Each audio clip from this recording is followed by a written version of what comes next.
Hello, everyone. Tonight we're beginning a gentle journey back to 12th century England, a place of thatched cottages, winding dirt paths, and distant church bells that echo across the countryside, painting a world far removed from the noise of modern life. You might be lying in bed now, wrapped in a warm blanket, or perhaps sipping a little tea before sleep. Let your body relax. Breathe slowly. Imagine stepping into another world. No phones, no traffic, just the wind whispering through barley fields and the soft murmur of a stream in the distance. You're arriving in a quiet English village, sometime around the year 1175. The sun is setting in soft orange tones, slipping behind low stone walls that line the fields. A gentle mist begins to drift over the wild apple trees. You smell warm ash, dry hay, and the faint trace of something baking in the hearths nearby. Wisps of pale smoke curl up from the cottage's chimneys, carrying the promise of supper and soft firelight. Stay with us to uncover the quiet secrets of a world long asleep, a world that history doesn't want you to forget.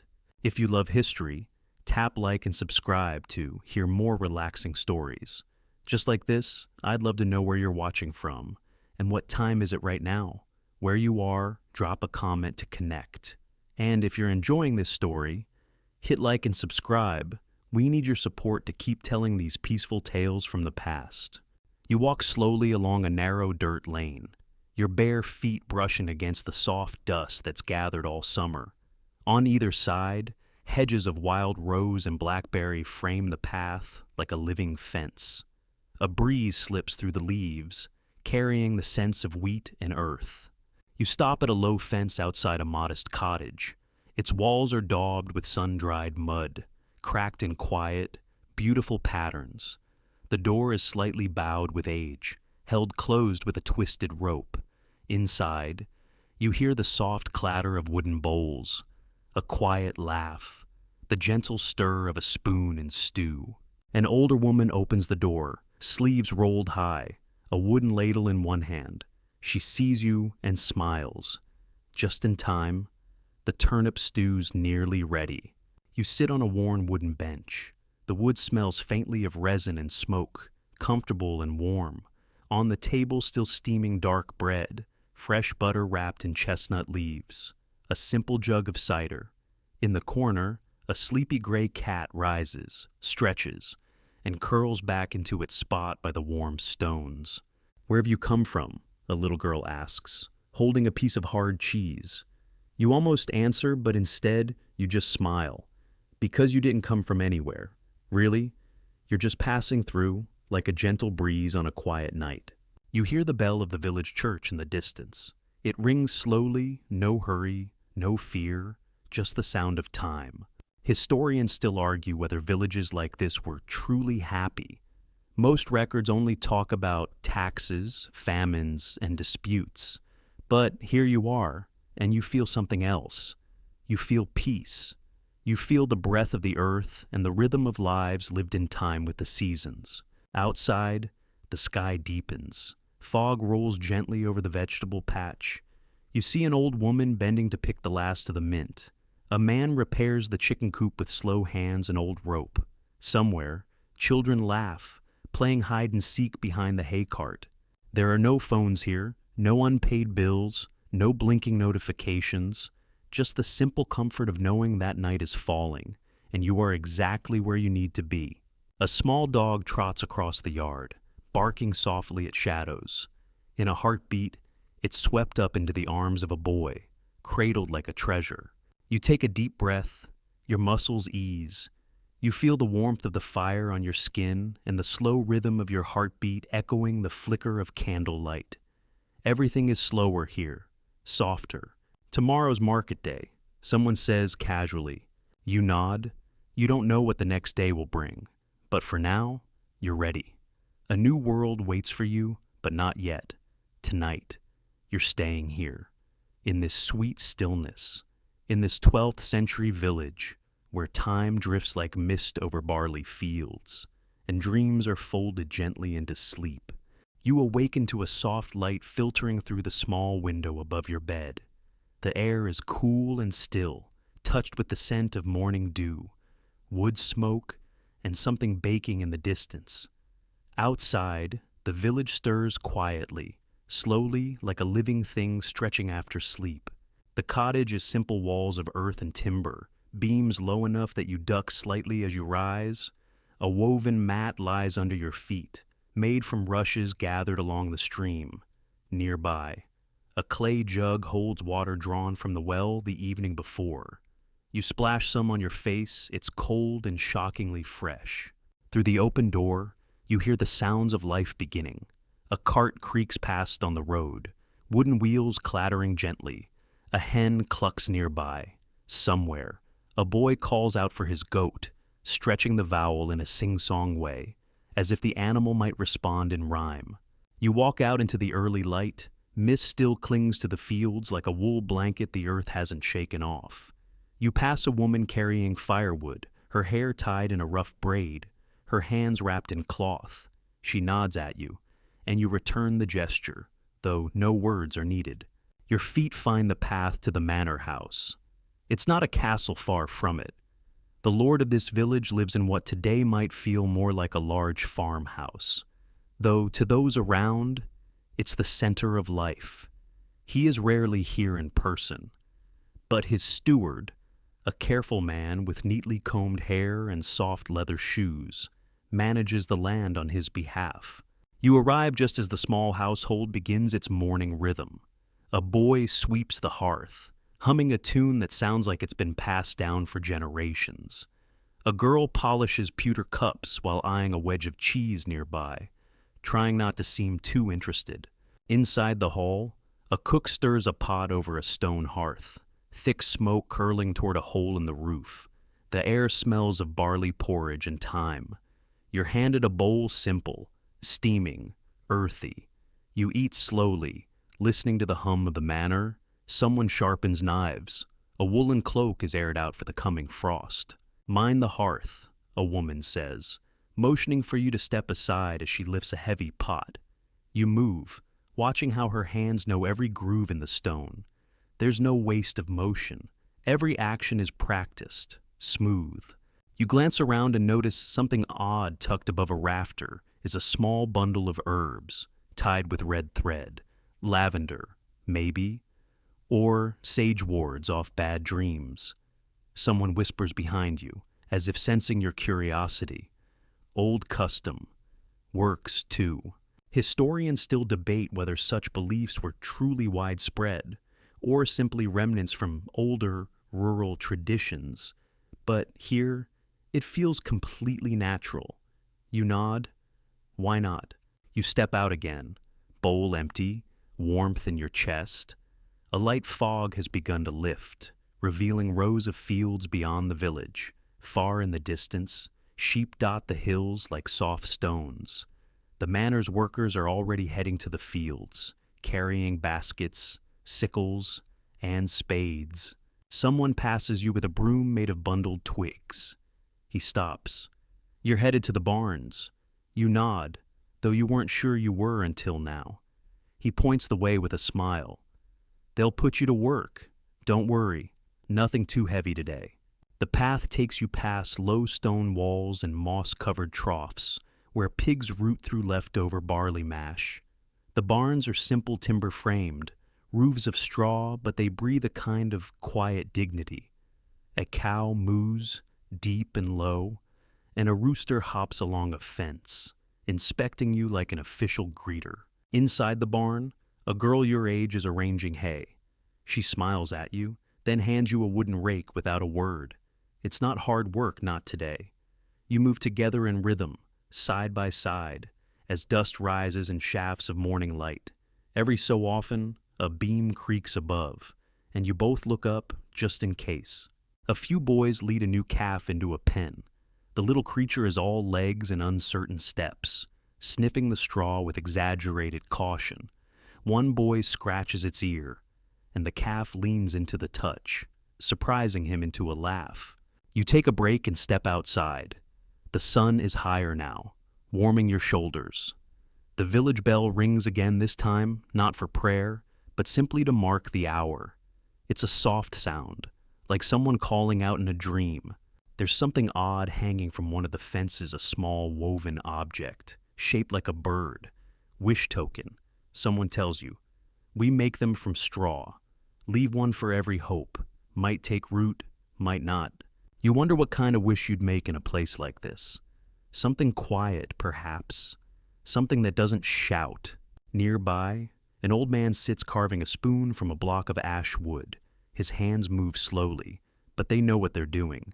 You sit beside him without speaking, and he doesn't mind. You watch as the shape emerges, a handle, then a curve, then a small notch. It's satisfying in a way that words can't quite explain. It's all in the grain. He finally says, "Follow it. Don't fight it." A pause. Then, "That's true of most things, isn't it?" You nod. It is. The day unfolds quietly. You walk back toward the cottages, past children chasing each other with sticks, pretending they're knights or bears or both. A dog trails after them lazily, more interested in their snacks than their games. The same woman from earlier waves you back inside. "You'll want to rest before the market tomorrow," she says, pouring you a cup of nettle tea. The fire crackles. A stew simmers gently.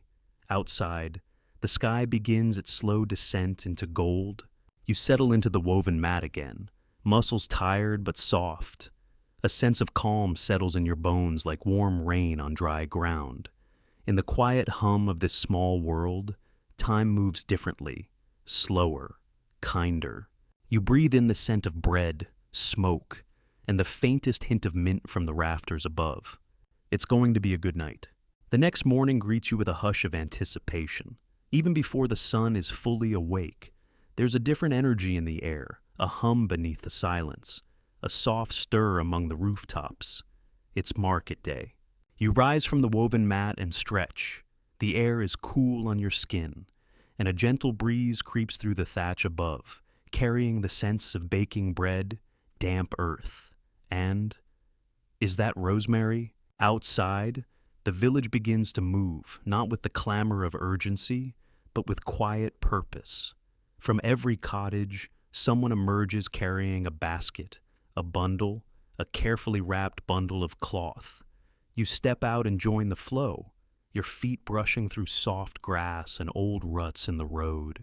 The path to the village green is lined with fresh leaves, swept just this morning.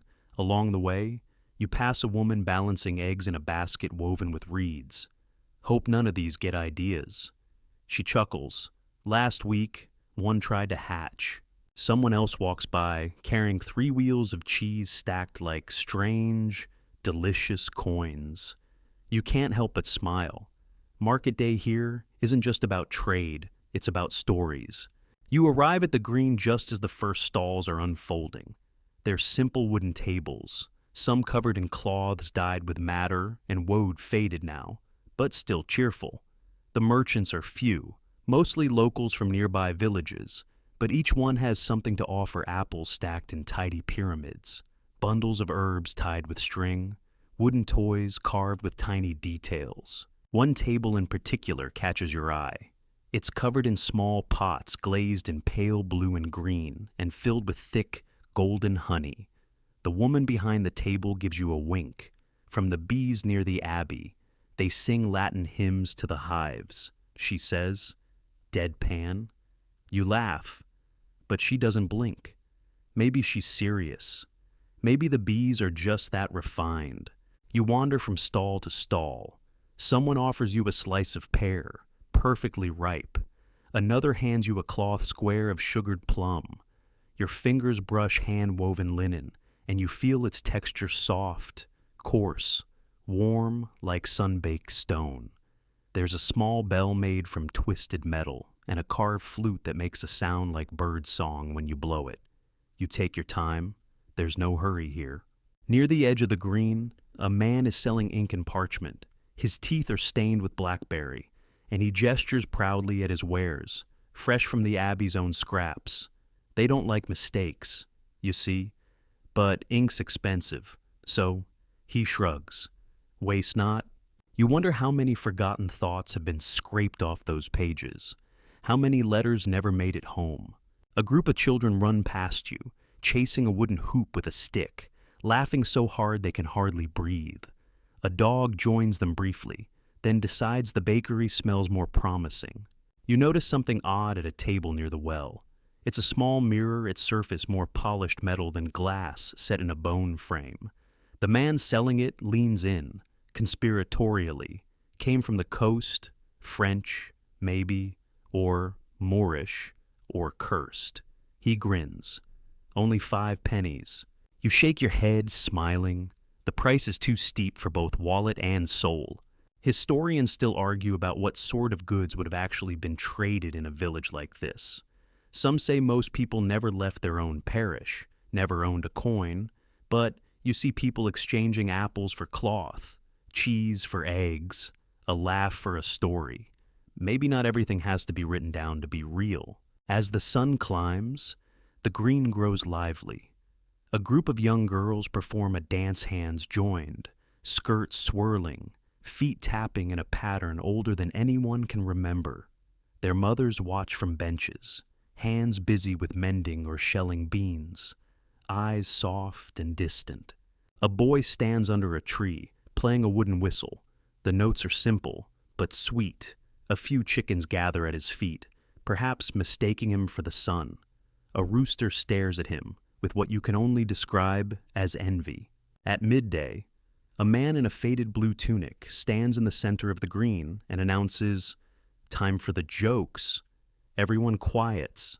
He clears his throat and begins a routine that's clearly older than he is about millstones, stubborn cows, and an unfortunate goose. You chuckle politely at first, then genuinely. There's something comforting in laughter that's been recycled for generations. Nearby, an older woman sells scented soap, small round bars packed in straw. She hands you one, and your fingers are coated in rosemary and mint. Keeps fleas away, she says, and husbands, if you use enough. You raise your eyebrows. Good to know. The hours pass like clouds across a still lake. No rush, no deadlines, just the steady rhythm of life and trade, a gentle swirl of voices and movement. You sit near the edge of the green, chewing on a piece of warm flatbread brushed with honey and thyme. The sun filters through the leaves above you, casting dappled patterns on the ground. Someone hands you a small clay cup of ale, light and slightly bitter. You sip it slowly, letting it sit on your tongue. A boy sits next to you with a hand-carved spinning top. He spins it once, twice, then hands it to you without a word. You try. It spins crookedly, wobbling like a drunk beetle. He grins. Better luck next time. The market begins to wind down as the sun dips lower in the sky. People pack up their baskets, fold their cloths, and trade one last handful of herbs or coins. There's no rush to leave, just a quiet understanding that the day is folding itself into evening. You walk back to the cottage with a small bundle in your hand, a bar of soap, a pear, a tiny carved spoon someone slipped into your basket when you weren't looking. As you step over the threshold, the woman greets you with a warm smile. Good market. You nod, more than good. Later, as the fire crackles and the stars blink above, you lie back on your mat, belly full, heart quiet. The sounds of the day echo faintly: laughter, bells, footsteps in straw. You let them fade gently into the dark. Tomorrow will come, but not yet. The air is still, soft, and golden as morning light filters through the woven curtain hanging over the door. Today begins not with bells or bustle, but with the comforting murmur of everyday life, someone sweeping a stone step, a rooster announcing the sun's arrival for the 3rd time, and a kettle whistling faintly over glowing embers. You rise slowly, stretching your limbs like a cat in a warm patch of sun. Outside, dew clings to the low grasses, and chimney smoke curls lazily into the sky. Inside the cottage, the hearth still holds the memory of last night's fire. You hear humming the same old woman, already at work. Today, you're invited to help with the day's meals. There's no hurry, no clatter of pots in panic, just steady movements and hands that know exactly what needs doing. You're handed around a barley bread, slightly stale, and shown how to soak it in a mix of ale and onions. It's called pottage, a staple here, not fancy, but filling. A pot of it simmers slowly on the hearth. You slice turnips, the knife worn but sharp, its wooden handle smooth from years of use. Beside you, a younger girl chops leeks, glancing sideways to make sure she's cutting at the right angle. My aunt says if you cut them wrong, the fairies take offense. She says seriously. You nod. Better not to risk it. On the table lie herbs in small piles, rosemary, thyme, sorrel. Their scents mix with the warmth of the stew, and you breathe deeply. The room smells like the beginning of something good. A man arrives with a jug of fresh goat's milk, nodding as he hands it over. Got it before she changed her mind, he jokes. You glance outside to see the goat standing smugly in the yard, chewing on something that might have once been someone's sock. As you work, stories are passed back and forth like spoons, soft, circular, familiar. Someone saw a hare bolt across the meadow that morning. Someone else claims to have heard it whisper. More likely you were still dreaming. Another laughs. No one denies it. You help shape small cakes of soft cheese, using cloth to strain the curds. The process is slow and rhythmic. The woman beside you sings an old song under her breath. You don't know the words, but the melody stays with you, curling into your memory like steam. Historians often debate the variety and richness of medieval peasant diets. While it's true, meat was rare and spices rarer still, what you prepare today feels nourishing in more than just the physical sense. It's food made with care, meant to be shared. Simple doesn't mean empty. A strange detail catches your attention. Hanging above the fireplace is a small, dried fish, nailed to a wooden plaque. It was the only one that survived the flood 3 springs ago, someone says with a grin. Now it's the house guardian. You raise an eyebrow. The fish stares blankly back. You decide not to question its qualifications. The midday meal is eaten slowly, with hands rather than utensils. Bread is passed around, dipped into thick, savory broth. Ale is poured sparingly, not for celebration, just for thirst. A child reaches across the table for more salt, knocking over a spoon. The clatter is met with gentle laughter. When the meal ends, the plates are cleaned with cloth and rinsed with water warmed over the hearth. You help hang the cloths to dry, watching them flutter like little flags in the breeze. After the dishes, it's time for the afternoon baking. You walk to a nearby cottage where the communal oven waits built of clay and stone, shaped like a sleeping animal with smoke curling from its back. Several women are already there, each with their own dough wrapped in cloth or carried in woven baskets. You knead your own loaf on a wide wooden board, pressing the dough with the heel of your hand until it becomes smooth and elastic. The dough knows if you're angry. One woman says, "You've got to treat it like a child, firm but kind." You smile, and what if I don't have children? Then start with bread. The oven is opened with a long hook, revealing the flicker of orange coals. One by one, the loaves are slid inside. The smell yeasty, rich, faintly sweet spills out into the lane. A few children gather, noses twitching, eyes hopeful. While the bread bakes, everyone sits on low stools or flat stones, chatting in the warm sunlight. The conversation drifts from the upcoming feast to someone's missing hen, to the newest calf born with a curious white streak on its nose. The kind of news that never makes it into chronicles, but matters deeply here. Someone produces a riddle. I have a tongue but do not speak. I run all day but never leak. What am I? You guess? A shoe. The group laughs. Close, but no. They look to a young boy, who grins. A bell. Of course. The answer rings in your mind. Eventually, the bread is ready golden, with cracked tops and smoky bottoms. You carry yours back wrapped in cloth, the heat warming your hands. the scent filling your lungs. You tear a small piece and taste it chewy, hearty, with a hint of smoke and herbs. By now, the shadows are lengthening. Evening is near. As you return to the cottage, you pass others doing the same bread tucked under arms, smiling as if they've completed a small but sacred ritual. Inside, the hearth glows again, casting flickering shadows across the walls. You sit by the fire, nibbling another slice of your bread, watching the flames dance. You think of all the meals you've had in your life. Fast ones, fancy ones, forgettable ones. But this quiet, humble supper in a 12th century cottage, this will stay with you.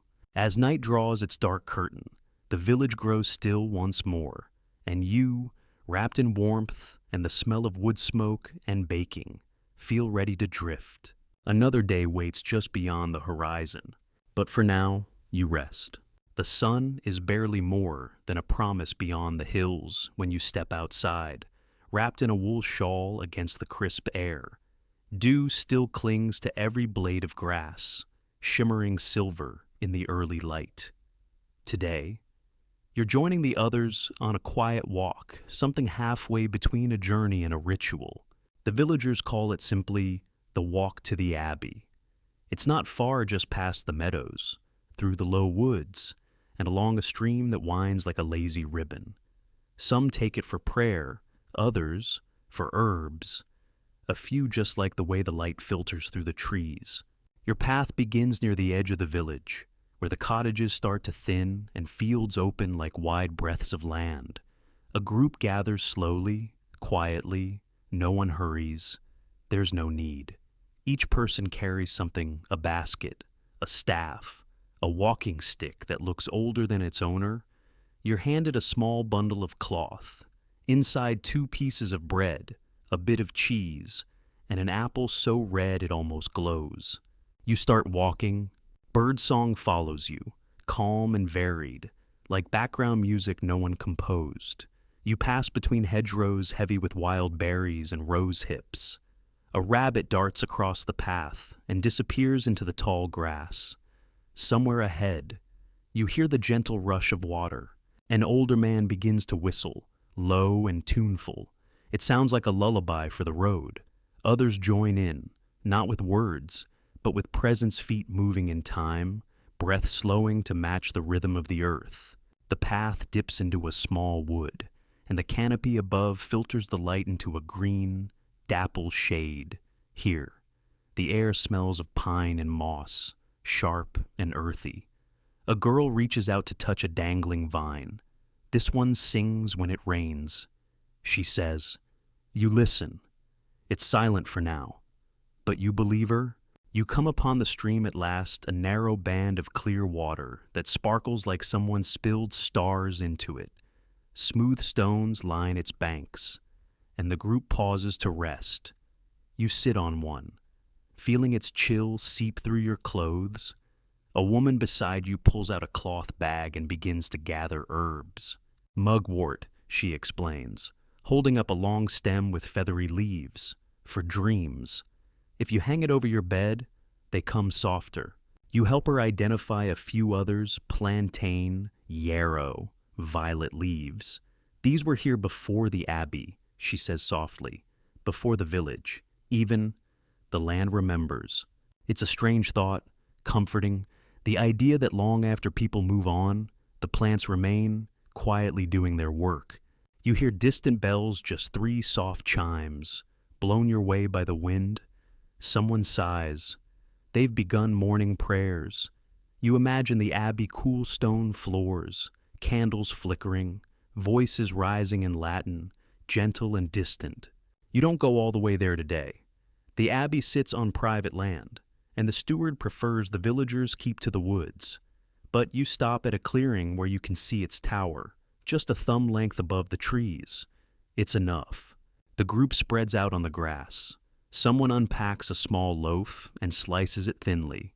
Another pours cider into a wooden cup, passing it gently.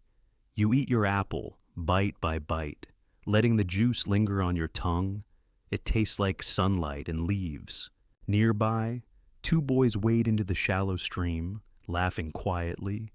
They find a shiny rock and immediately begin to argue whether it's silver or just wet. A third solves the debate by slipping and falling in, soaking his tunic and silencing everyone with a splash. For a moment, the forest rings with laughter. A woman tells a story as you rest. It's about a saint who lived in the woods and talked to animals. He had a fox for a friend and a squirrel that brought him nuts. And the owl read him scripture. You raise an eyebrow. Don't look at me like that, she says. The owl was very well educated. Laughter again. It rises like smoke, gentle and light.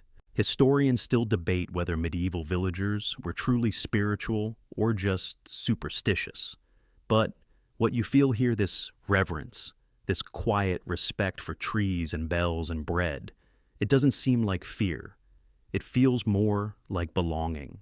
Eventually, someone stands and brushes off their cloak. We should head back. Chickens won't feed themselves. A few chuckles and slow nods follow. No one rushes, though. The return is as important as the going. As you walk back, the sunlight strengthens, pouring through gaps in the trees like golden lace. You step around mossy stones and catch your reflection in the stream, soft, blurred, like a dream you haven't finished yet. Near the village, you pass an old tree. At its base is a small pile of stones, carefully stacked. Wishing cairns, someone whispers. You leave a stone for something you hope comes true. You pick one up, it's smooth, flat, and surprisingly warm from the morning sun. You place it carefully on the top of the stack. You don't say what you're wishing for. Some things are better left quiet. As you re-enter the village, life has resumed its gentle pace. A cart rolls by, chickens scatter in front of it, and someone's dog tries valiantly to pretend he's a herder. You smile. Inside the cottage, the hearth has been rekindled. The smell of broth greets you, and a fresh loaf sits cooling on the windowsill. You sit, stretching your legs, letting your body rest. The walk to the Abbey wasn't about reaching a destination. It was about moving in stillness, about sharing silence, about hearing stories that aren't in books. And now, with your belly full and the sun warming your back, you feel something else, a soft, slow sense of peace. You close your eyes and listen to the bells again. The sun is just climbing when you hear the sound, sharp, metallic, steady, clang, hiss, clang. It rings through the village like a heartbeat, echoing off the stone walls and low thatched roofs. Today, you're visiting the blacksmith. You follow the sound down a narrow path where the grass gives way to packed dirt, darker from years of ash and soot. The forge sits at the edge of the village, tucked near the stream for water access, away from the hay barns for obvious reasons. The air grows warmer as you approach, touched with the distinct scent of coal and metal, thick and smoky, but not unpleasant. It smells like hard work. You arrive at a low wooden building with an open wall facing east. Inside, the glow of the fire paints the walls in shifting orange. Sparks leap in brief celebrations every time hammer meets iron. And at the center of it all, like a conductor in a strange orchestra, stands the blacksmith. He's a tall man, broad, with arms like rope and a beard flecked with soot. But when he sees you, he smiles a warm, quiet kind of smile. Come to make something, he asks, not looking up from the glowing piece of iron he's shaping, or just to watch the dance. You step forward, careful where you place your feet. The floor is scattered with bits of metal, curled shavings, and fine black powder. It's warm, almost cozy. On a nearby bench, tools are laid out with care tongs, hammers of all sizes, strange shapes you don't yet recognize. One of them, you swear, looks like it could double as a medieval potato masher. He plunges the metal into the coals. The fire roars to life, fed by the rhythmic pumping of the bellows, a great leather contraption that groans like an old man waking from sleep.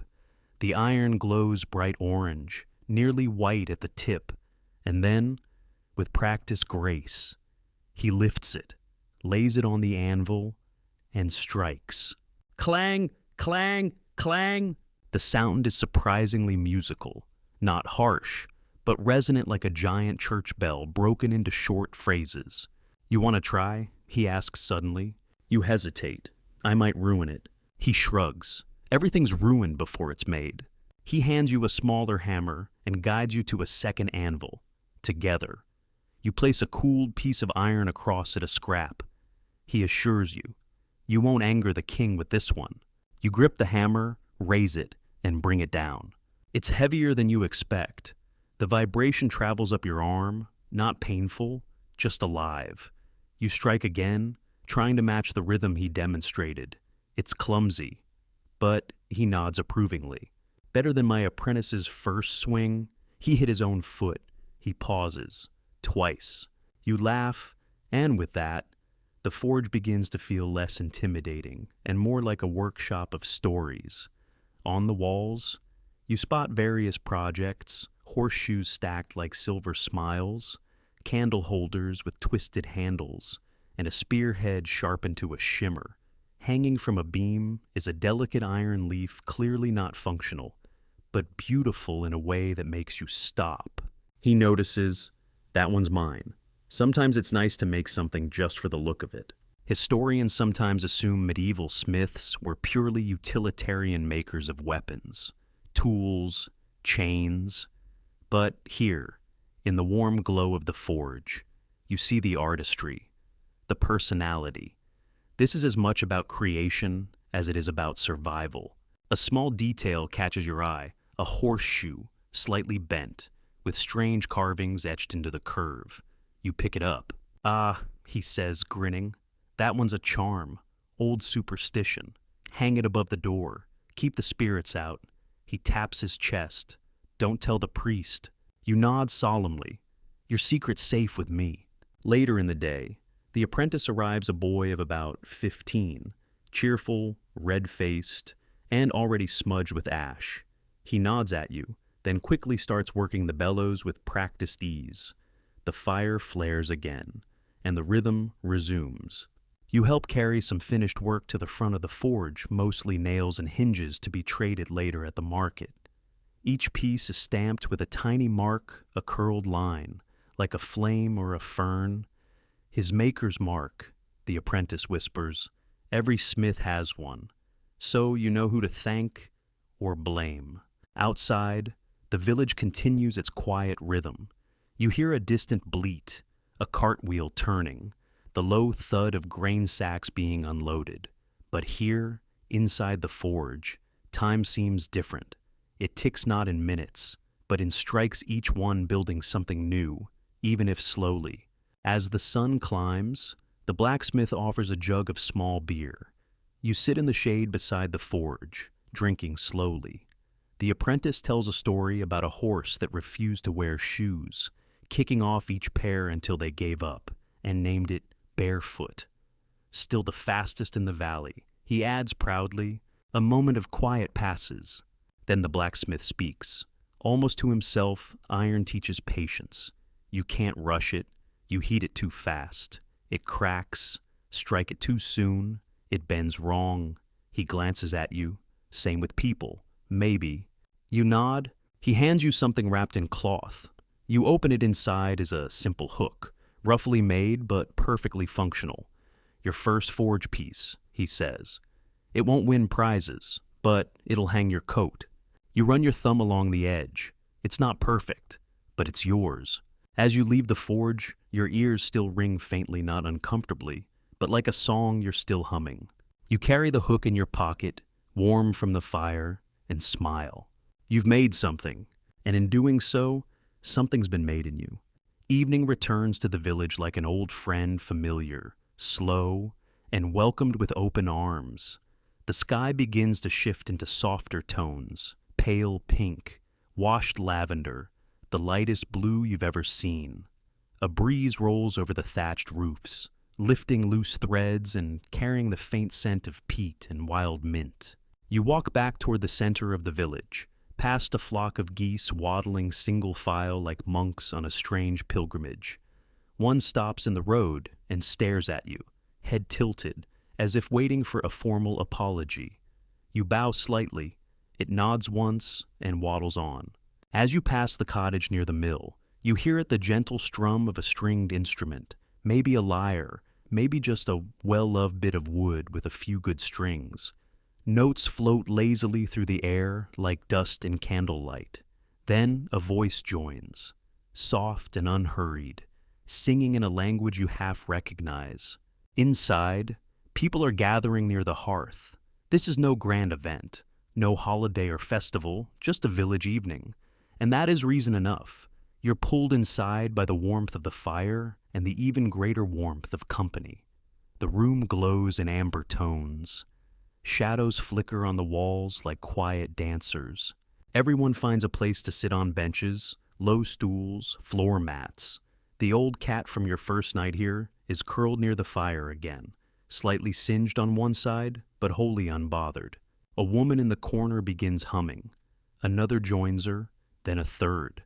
The melody they share is winding, circular, and without a clear beginning or end, it folds in on itself like a lullaby that never quite finishes. Someone claps slowly in time. A man across from you begins telling a story. He doesn't announce it, he simply begins, as if continuing a tale you missed the start of years ago. His voice is deep, deliberate. There once was a king who couldn't sleep, not for noise or fear or hunger, but because the stars would whisper too loud. You listen, not because of suspense. There's no dragon to slay, no kingdom to save, but because his voice is like warm soup on a cold day. The room leans in, not physically, but in spirit. He finishes with a smile and a shrug. And so, the king finally found rest, not in his castle, but under the roots of an old oak tree. A few nods, a few yawns, no applause, just peace. Another person picks up the thread. This time, it's a tale about a fox who tricks a baker out of his bread by pretending to be a lost prince. It's absurd, and everyone knows it, but they laugh all the same. Historians still argue whether medieval peasants actually told stories like this. Someone murmurs beside you, a teasing gleam in her eye. Or, if we're just filling in the gaps, you raise an eyebrow. I think they did. Good answer, she says. I think so too. Across the room, someone produces a fiddle, not a finely carved instrument, but sturdy, with a few patched strings and one decorative chip shaped like a tulip. The player tests a few notes, then begins a tune that starts slow, then quickens, catching feet and fingers and smiles. The rhythm is gentle, not wild. No one leaps to dance, but toes tap, shoulders sway, and someone hums along even when they clearly don't know the notes. The music isn't polished. It doesn't need to be. You notice a few women pulling out small sewing kits. Their needles flash in the firelight, darting through linen with soft snick, snick, snick sounds. One mends a child's tunic. Another embroiders a pattern of flowers along the hem of a worn shift. You watch the thread glide, loop, disappear, reappear. It's mesmerizing. You could fall asleep just watching. A girl sits beside you and hands you a length of yarn. Braiding helps me sleep, she says. Try it. You take it. She begins to show you 3 strands, then over, under, over again. Your fingers move slowly at first, but soon. You find the rhythm. It's like breathing, only with your hands. Somewhere outside, an owl hoots. The sound carries through the cracks in the walls like a visitor with perfect timing.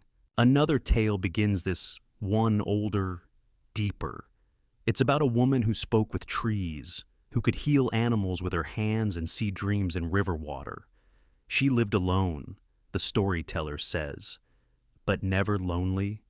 She listened better than anyone. You realize you're listening too, more fully than you have in a long time. Not just hearing, but receiving. Someone brings around a tray of warm milk, infused with herbs, lavender, chamomile, a hint of honey. You take a cup, holding it close, breathing in the steam. It smells like sleep. A strange little object is passed around next to a small carved figure, shaped like a hedgehog with wings. Found it buried near the well, the host explains. No one knows what it was for, but we say it protects dreams. You gently pass it along, resisting the urge to ask too many questions. Because maybe not everything needs explaining. The night deepens. People begin to yawn without apology. One by one, they excuse themselves not with words, but with soft smiles and nods. The fire dies down, settling into embers. The cat sighs. You stay a moment longer, finishing your milk. The yarn rests in your lap, a half-finished braid draped over your knee. As you stand and stretch, the woman beside you pats your shoulder. Sleep well, she says, and you will because something in you has slowed, because music lingers like perfume, because a good story doesn't end, it just quiets. The sun peeks over the hills, brushing everything with a sleepy kind of gold. You stretch, arms reaching toward the low wooden beams above you, then pull on your cloak. Today, you're headed to the fields. There's no fanfare, no trumpet to summon you, just the quiet rustle of footsteps outside and the low hum of conversation as others prepare for the day. Someone yawns, someone else laughs softly. A child sings something that might be a song or just a string of cheerful nonsense syllables. You step outside and breathe in the morning. The air smells of damp soil, fresh hay, and the faintest whiff of last night's hearth smoke. Chickens peck at the ground. A pig snorts from behind a crooked fence. A rooster gives a half-hearted crow, late to his own job. You follow a group heading toward the eastern fields. The ground slopes gently downward, opening into neat strips of tilled land, separated by narrow paths and low ridges. This is the heart of the village's survival open field farming, worked together by families, season after season. You're handed a wooden rake, its teeth worn smooth. Just keep it moving, someone says, like stirring a big pot of soup. You laugh, but once you begin, you realize it's true.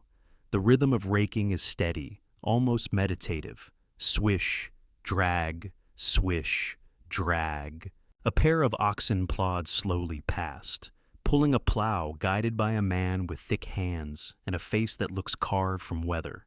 He doesn't speak, but nods at you once, and that's enough. You watch the earth peel back, dark and rich, like pages being turned. A girl nearby is scattering seed from a pouch tied at her waist. She moves with the ease of someone who's done this since she could walk. Her hand swings out in gentle arcs, and the grain falls like soft rain.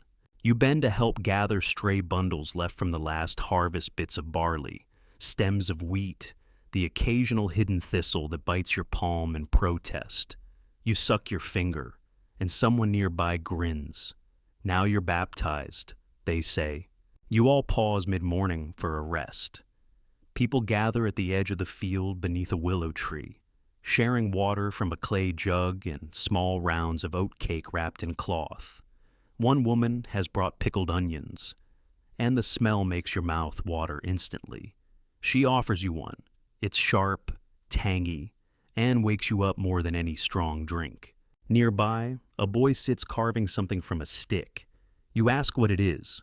Supposed to be a dog. He says, "It looks like a hedgehog." He shrugs. Maybe it's both. You both laugh. The sky overhead is clear now, pale and endless. Crows circle in the distance, watching everything. Wind rushes through the barley like a hush meant only for the earth's ears. You return to work. Now it's time to stack sheaves of grain, a task more tiring than it looks. Each bundle must be bound just right, placed upright to dry. You're shown how to cross them in pairs so they lean together like old friends. If they fall over, the mice throw a party, someone warns. You begin stacking. It's harder than you expected. The first few times, your bundles topple sideways like sleepy children. But soon, with help, you get it right. The stacks rise across the field, a quiet army of golden domes. Historians sometimes question how organized these medieval fields really were. They wonder if it was chaotic, disjointed, overly communal. But you see clear patterns, rules, rhythms, understanding passed through practice rather than parchment. And there's joy here, even in the labor. An older man sings as he works. His voice is rough, tuneless, but confident. The song seems to have only one lyric, repeated with increasing absurdity. If I were a crow, I'd steal your shoe by the third verse. Everyone joins in. You take a break and lie on the edge of the field, looking up at the sky. Your arms are tired, but your spirit is strangely light. The sun rests on your cheeks. You hear someone telling a joke about a priest, a goose, and a barrel of cider, though the punchline seems to have been lost halfway through. That might be the joke. Nearby, two women compare calluses. One shows a blister with great ceremony. Looks like Normandy, she says, to general agreement. There's a gentle peace in the honesty of physical work. It's not glamorous, but it's grounding. You feel your body in a way you rarely do. Shoulders, legs, fingers, all part of something larger. As the afternoon stretches on, the work slows. Tools are returned to carts, oxen are led home, and the day's yield is stacked for collection. You wipe sweat from your brow, then let your hands rest on your knees. Someone hands you a piece of bread and a slice of apple. You accept it gratefully. You walk back to the village with the others, feet dusty, muscles warm. Conversation is quiet now, contented silence shared among people who have done what needed doing. Back at the cottage, the hearth is glowing again. You sit on the stool nearest the fire, let your boots slip off, and stretch your toes toward the heat. Your fingers smell faintly of hay and sourdough. You think about how strange that would sound in your modern world. Here, it just means you've lived the day. As the light fades and night returns, you feel the weight of the day not heavy, but whole, complete. No task went to waste, and neither did you. The sky is already bright when you follow the sound of laughter and splashing down the winding path toward the stream. It's wash day, an event that's equal parts necessity and excuse for conversation, gossip, and maybe a little mischief. The stream lies just beyond a cluster of ash trees, winding like a silver ribbon through the grass. Its banks are dotted with flat stones, worn smooth by years of use. Bundles of linen are piled in woven baskets, some balanced on hips, others already opened and halfway sorted. The air smells of soapwort, wet stone, and something citrusy and sweet lemon balm, perhaps. You reach the stream just in time to catch a shirt being smacked rhythmically against a rock. Whap, whap, whap. The sound echoes down the waterway like some ancient percussion concert. A girl nearby looks up at you, smiling. Come to wash or to stare, mostly to learn. You reply, sitting beside her. She hands you a shirt coarse but clean and a lump of something wrapped in cloth. It's soft, earthy, and slippery when wet. Soap, she says, made from ash and lard. Smells like judgment and onions. But it works. You dip the cloth in the stream. The water is cold, so cold it almost steals the air from your lungs. You hold your breath and scrub anyway. The motion quickly becomes rhythmic. Scrub, rinse, wring, repeat. A little boy nearby is splashing barefoot at the edge of the water. Found a frog, he shouts to no one in particular, and it's not even dead. Cheers erupt from a few teenagers across the stream. One holds up a pair of trousers so worn you can see through parts of them. I think these count as a confession, she yells, before dunking them beneath the surface with theatrical flair. Laughter echoes under the trees. You glance around. The group includes young girls, older women, even a few grandmothers. And despite the work, because of the work, maybe there's joy. Shared labor becomes shared release. You find yourself smiling more easily than you expected. A few women sing as they scrub, not in harmony, not in any planned performance, just melodies layered like ripples on the water, songs about good bread, bad husbands, lucky charms, and rainy weddings. One line catches you, a clean cloth never lied. You wonder what it means. Between songs, the conversation flows like the stream. One woman speaks of a dream she had horses made of moonlight. Another tells a story about her cousin's runaway goose, which somehow ended up at the abbey. Took communion too, she says with a straight face. You nearly choke laughing. Then someone leans closer and whispers, "Did you hear about that merchant's daughter from the next village ran off with the potter's apprentice? Took 3 spoons, a goat, and no regrets." Everyone pauses, then erupts with gasps, giggles, and scandalized delight. You're handed a new task, ringing and hanging. Lines of rope are strung between trees, and you begin draping damp garments over them. Linen shifts and tunics sway in the breeze like sleepy flags. One shirt has a heart stitched into the hem, another bears a patch shaped like a fish. Someone mentions that the priest always brings his linens to the stream, but never stays. Afraid we'll see his underthings. They joke. They're probably embroidered with psalms. You help fold the first dry pieces, warm from the sun. There's something satisfying about the texture, clean, crisp, slightly rough. You press them into a basket with care. These clothes, these blankets, they matter. They hold warmth. They tell stories without speaking. A woman nearby shows you how to smooth a crease using only your hands and a hot stone. We used to use river rocks, but they'd crack in winter, she explains. Now we keep a few by the hearth, wrap them in cloth. She hands one to you. It's heavy, but comforting. Historians often debate how frequently medieval people bathed or washed their clothes. Some claim they were filthy by modern standards. Others argue that local customs, availability of water, and social class created a far more nuanced picture. You see the nuance today not from books, but from blistered hands, sun-warmed fabric, and the pride with which each cloth is folded. As the sun reaches its highest point, you all take a break.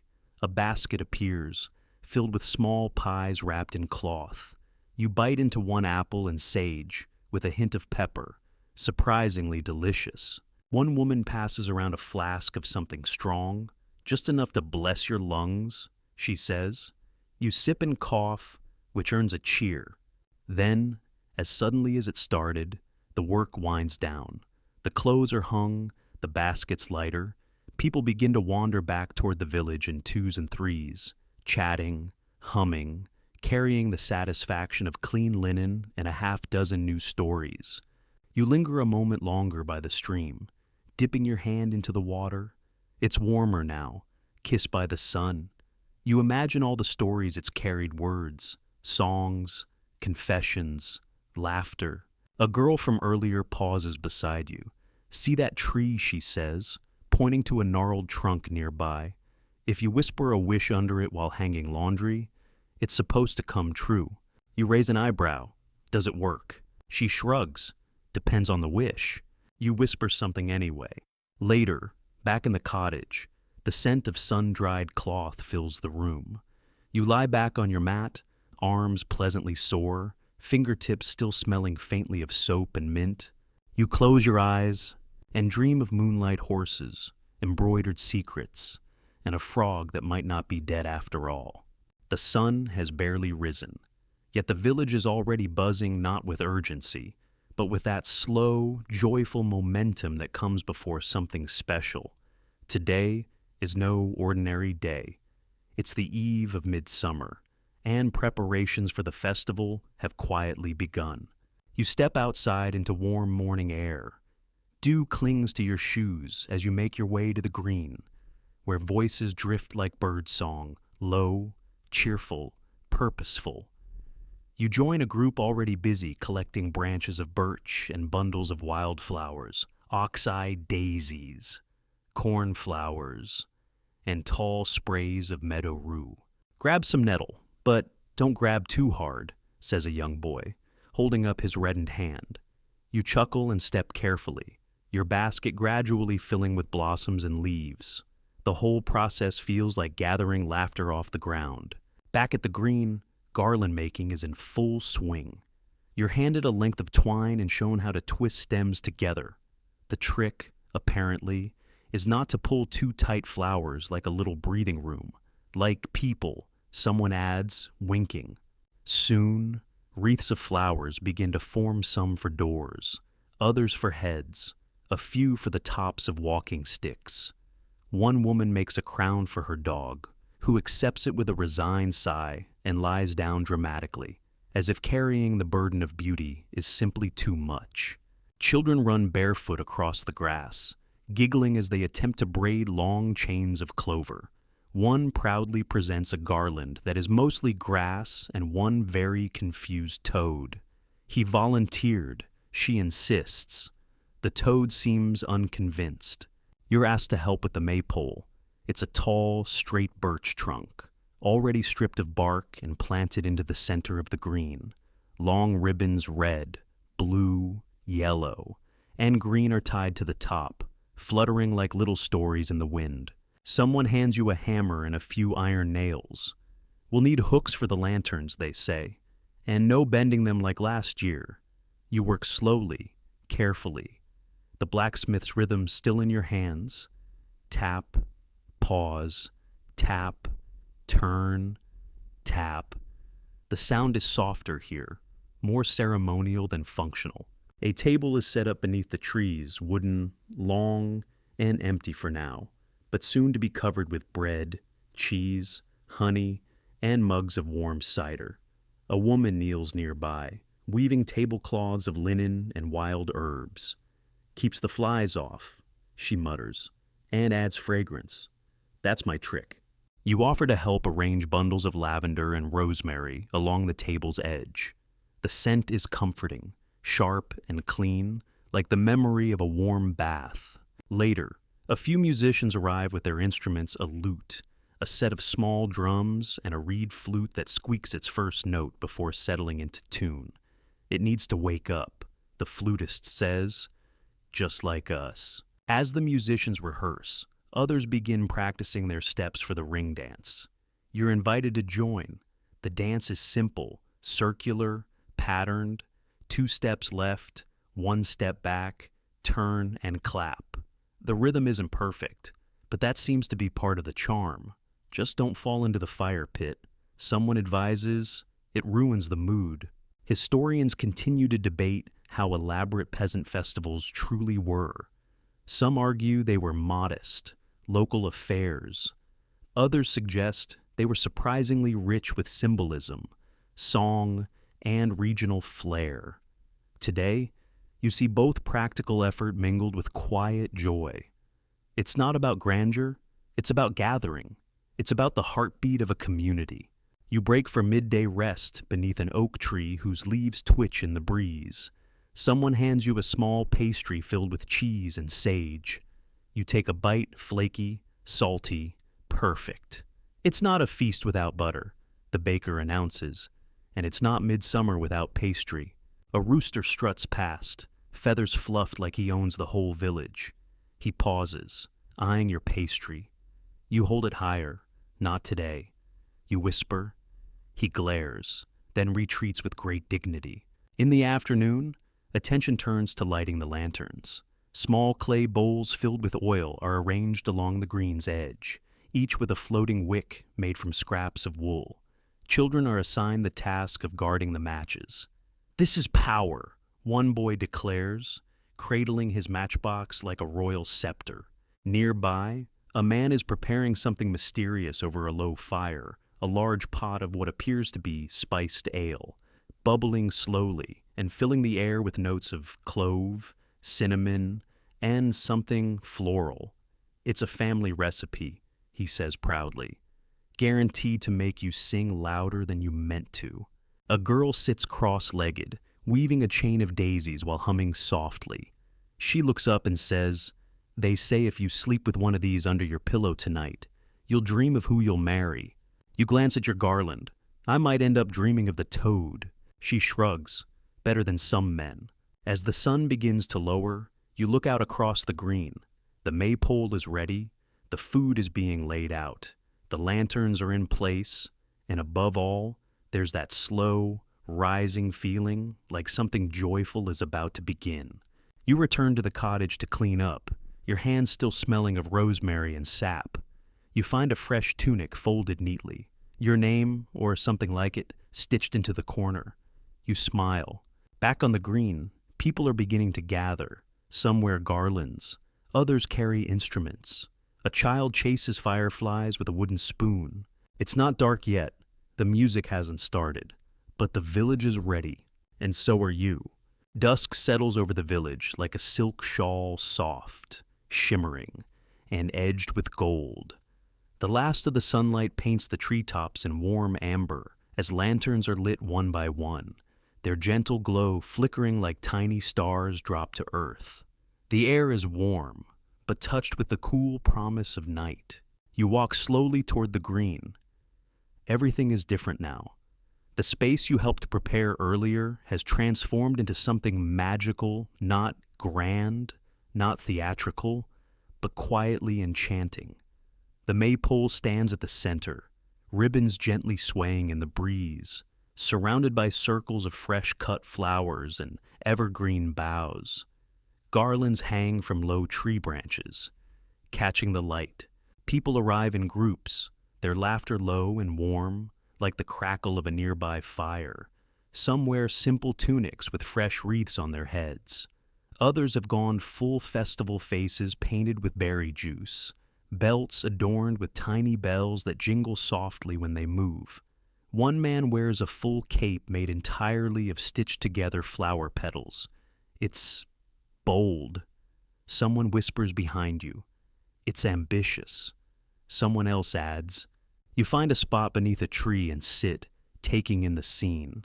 A table nearby overflows with food, dense loaves of bread still warm from the oven, wheels of cheese surrounded by tiny knives, dried fruits, fresh plums, and roasted roots slick with honey, earthen jugs of ale, cider, and the bubbling spiced brew are passed around with generous smiles. You're handed a mug, it's warm, slightly fizzy, and tastes like cinnamon had a party with rosemary and forgot to invite the sugar. Music begins not with a grand announcement, but with the soft pluck of strings and the whispery drone of a reed flute. It starts slow, more rhythm than melody. A drum joins in, low, steady, like a heartbeat. The dancers gather. You're pulled gently to your feet by a young woman wearing a crown of ivy and thistle. "Come," she says. Before the cider does, the ring dance begins. It's not complicated step left, step right, turn, bow, repeat. But the beauty is in the repetition. The more you move, the easier it becomes, the more natural it feels. Your feet follow the rhythm of the drum. Your hands link with strangers who somehow feel like old friends. The circle grows and shrinks, twists and unwinds like a living ribbon. Laughter rises when someone turns the wrong way or trips slightly. No one minds. That's part of the fun. As the sky darkens fully, fireflies join the dance, flickering along the edges of the field. Children chase them in circles, giggling and whispering wishes into the night. You step out of the dance for a moment, cheeks flushed, chest light. You sit beside the maypole and sip your spiced drink, watching the dancers spin. Someone hands you a slice of bread smeared with soft cheese and honey. You bite into it simple, rich, and oddly perfect. A man nearby begins to tell a story. It's not a dramatic tale, just a memory of a midsummer night long ago, when he dropped a pie in the stream and tried to pretend it was intentional. The fish didn't believe me, he says solemnly. Everyone laughs. Another story begins. This one a little wilder, about a girl who danced so well one midsummer night that the stars came down just to watch. She married one, of course. Which one, someone asks? The quiet one, says the storyteller. Always the quiet ones. A boy appears holding a stick wrapped in cloth and covered in glowing mushrooms. Magic torch, he declares. It flickers oddly, casting a faint green light that makes everyone's teeth look haunted. You all applaud. He bows. A girl sings a song in a language you don't recognize. Her voice is light, almost breathless. You don't know what the words mean, but you feel them like mist on your skin or a distant memory just out of reach. Historians still puzzle over how much symbolism was truly baked into midsummer traditions. Were they about harvest, fertility, warding off evil, or just an excuse to dance and eat too much. Standing here, watching faces glow by firelight, seeing ribbons flutter, hearing that flute wind through the night air, you decide it doesn't matter. Meaning is in the making. You wander a little toward the edge of the green, where a few lanterns hang low from tree limbs. Beneath one, an older woman sits with a basket of herbs and feathers. She beckons you. Want a charm? You nod, and she weaves one as you sit, a tiny braid of rosemary, sage, and lavender, bound with red thread. She tucks a feather through the loop and hands it to you, for dreams that know where to go. You thank her and pin it to your tunic. Back at the fire, the music has shifted slower now, more like a lullaby. Some villagers lie on their backs, watching stars emerge one by one. Others hum softly or sway in place, eyes closed. A man to your left speaks without turning his head. They say the world is thinner tonight. You can hear it breathing if you listen. You listen, and you believe him. Eventually, the fire dims. People begin drifting off back to their cottages, or to soft places beneath the trees. Someone curls up under a cloak near the bread table. A few remain to tend the embers, humming old songs that don't need words. You lie down near the maypole, your cloak tucked beneath your head, your charm still pinned to your chest. The earth beneath you feels warm. The stars above you feel close. And somewhere, between the last note of the flute and the first whisper of dawn, you fall asleep. You wake slowly, like bread rising in a warm oven. The ground beneath you is soft with trampled grass, still holding the memory of footsteps and laughter from the night before. Overhead, the early sun filters through a thin veil of mist, painting the air gold and silver at once. You sit up, blinking in the quiet morning. Around you, the village green is scattered with gentle remains of joy-wilted garlands, empty mugs, a single sandal resting under the maypole like a forgotten offering. A boy nearby snores lightly beneath a wool blanket, his mouth open and a crust of honey on his chin. You let him sleep. You stretch and stand, body heavy but content. There's a sweet ache in your limbs, the kind that follows dancing, laughing, and a little too much cider. The charm the old woman gave you is still pinned to your tunic, its red thread glinting softly in the sun. You wander back toward the cottages, the village still cloaked in that rare kind of silence, the kind that comes not from absence, but from rest. A few chickens cluck sleepily, not yet ready to begin their day. Smoke rises from a few hearths, lazy and slow, as if the chimneys themselves are yawning. Inside the cottage, the fire has been rekindled. A pot of porridge simmers, thick and steaming. The old woman you've come to know so well is already awake, humming softly as she stirs. She doesn't turn when she speaks. Big night, you nod, settling near the fire. She hands you a wooden bowl and a spoon, with a bite taken out of the handle. Eat slow. Today moves slower than most. You do. The porridge is simple barley, milk, a touch of honey but warm and grounding. You chew slowly, letting your mind drift. After breakfast, you're invited to visit a village elder. He's got tales older than the church roof, someone says, and he'll tell them, too, whether you ask or not. You walk along a narrow lane lined with low stone walls and blooming hawthorn. The elder's cottage is smaller than most, covered in ivy and leaning slightly, as if it's listening to the past. Smoke curls from the crooked chimney. A crow sits on the roof, glaring down like an impatient assistant. You knock once, the door creaks open on its own. Inside, it smells of beeswax, dried apple peel, and old parchment. The elder sits by the fire, wrapped in 3 layers of wool, with a cat on one knee and a book on the other. He doesn't look up. You're the traveler, he says finally. The one who doesn't quite belong, but doesn't disrupt, either. You nod, unsure how to respond. Good, he says, setting the book aside. Then you'll listen. He begins without preface. His voice is gravelly, but steady.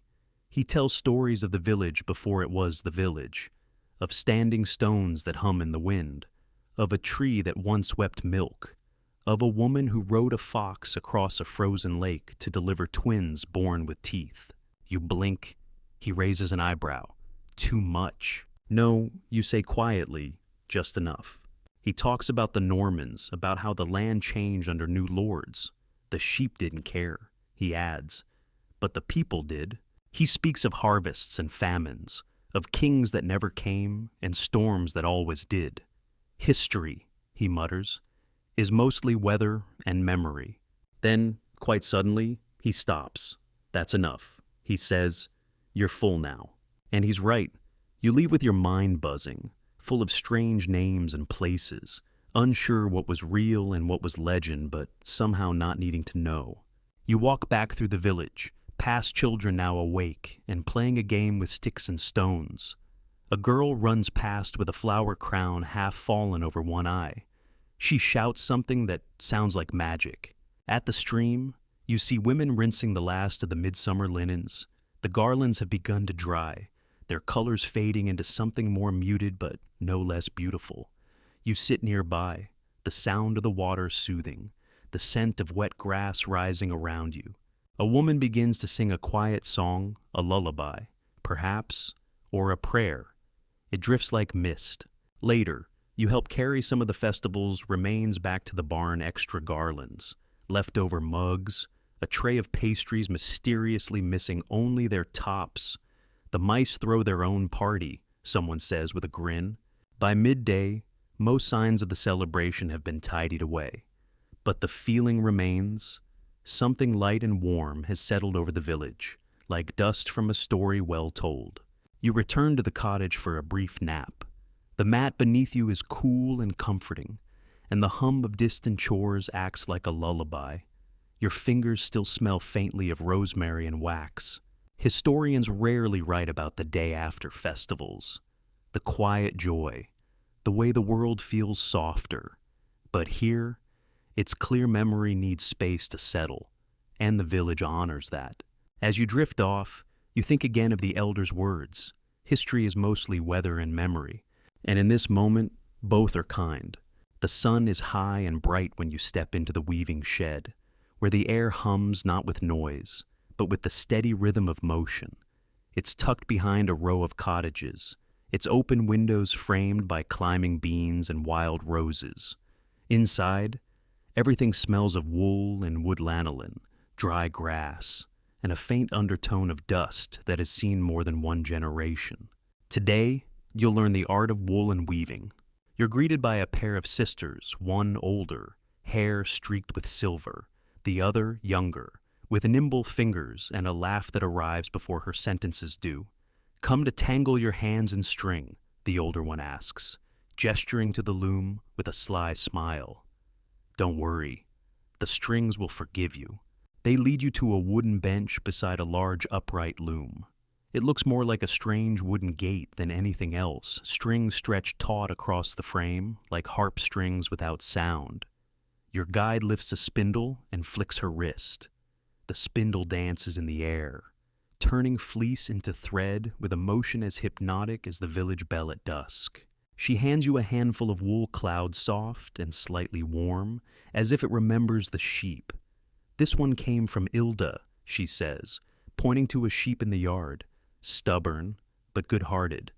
Bit the steward last winter. You'll like her." You begin carding the wool, pulling it gently with wooden paddles until it fluffs evenly. The motion is repetitive, gentle. One of the women hums as she works, a tune that sounds older than the loom itself. Next comes spinning. She shows you how to twist the wool with your fingers, feeding it into the spindle's pull. It takes concentration. Your first thread is lumpy, a little wild, like it was spun during a sneeze. She laughs kindly. It has personality. You keep going. Slowly, your fingers learn, twist, pull, let it go.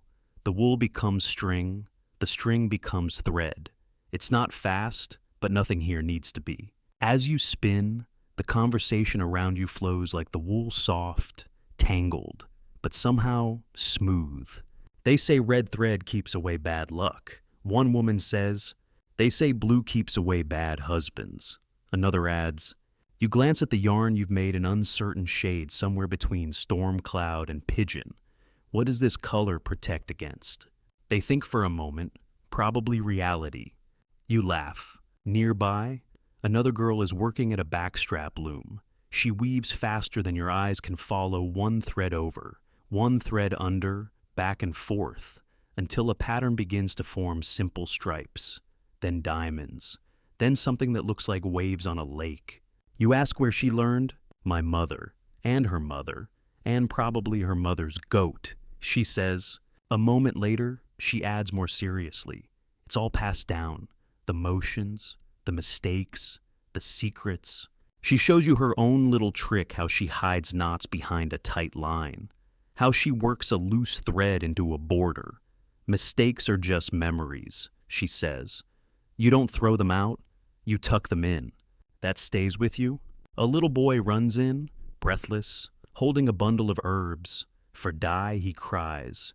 He's brought marigold, dandelion, and a few sprigs of something purple and mysterious. This one turns your hands green for 2 days, he adds proudly.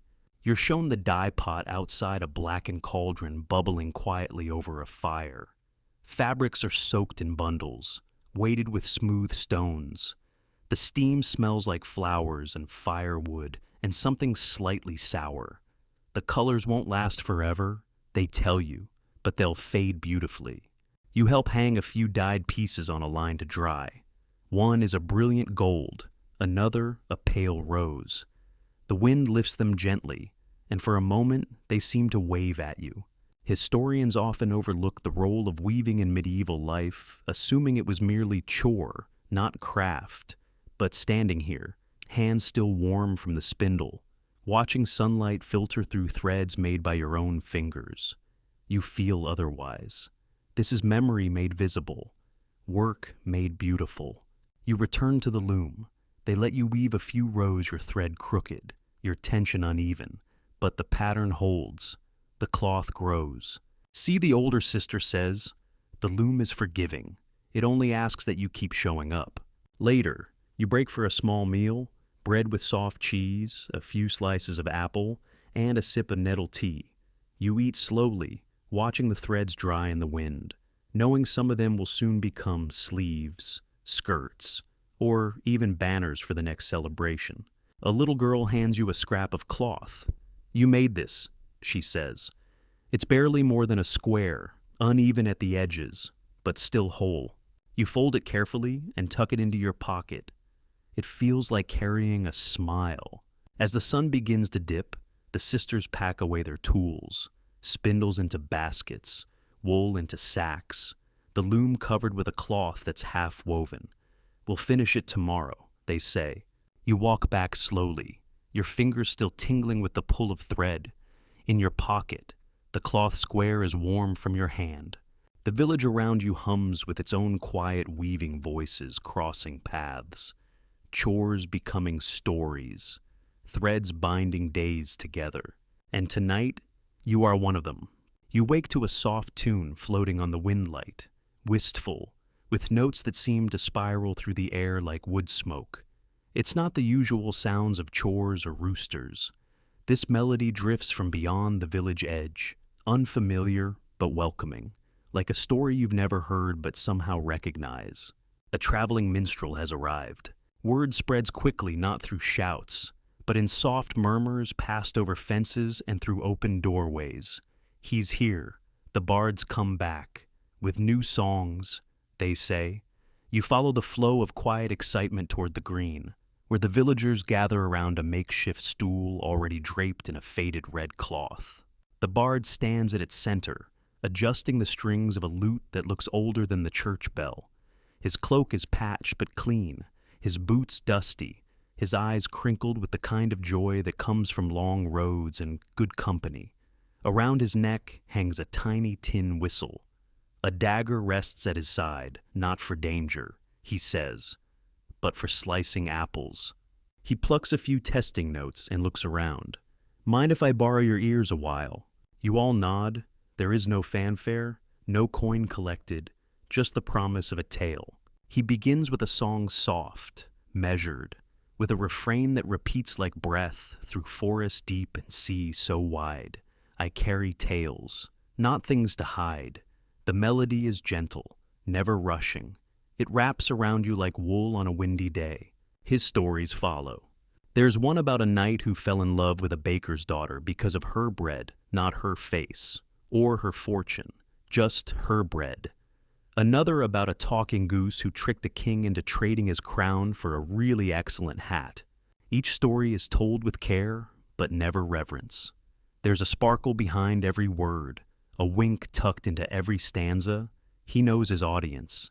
He doesn't lecture. He invites. Between tales, he shares odd bits of news from other villages. A town 3 days north just crowned a pig as honorary mayor, only creature around who hadn't lied yet. A baker to the south claims he's discovered a new grain that makes you dream of flying.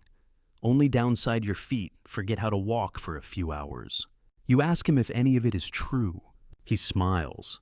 If it makes you feel something, what's the difference? Later, he produces a set of carved bone flutes, each shaped differently, each with its own peculiar voice. One sounds like a bird learning to whistle, another like wind through a chimney. He plays them one at a time, then layers them with the tin whistle and a simple drum, tapping it with his heel. A boy beside you leans in and whispers, "I think the flute is haunted." You whisper back, "I think the minstrel is." He ends the first half of his performance with a riddle.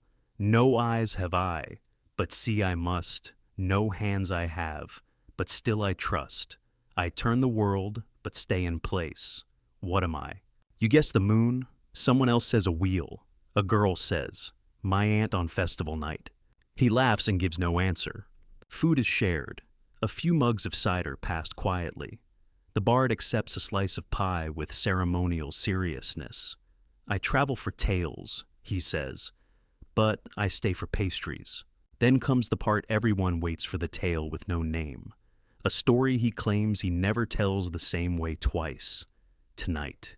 It's about a lonely millstone that dreams of becoming a crown. The millstone, weary of grinding grain, escapes in the dead of night and rolls through fields, forests, rivers. Along the way, it's mistaken for a holy relic, a lost relic, a cursed relic, and finally by a sleepy noble as a new fashion statement. The ending is ambiguous. Maybe the millstone gets its crown. Maybe it learns that rolling is enough.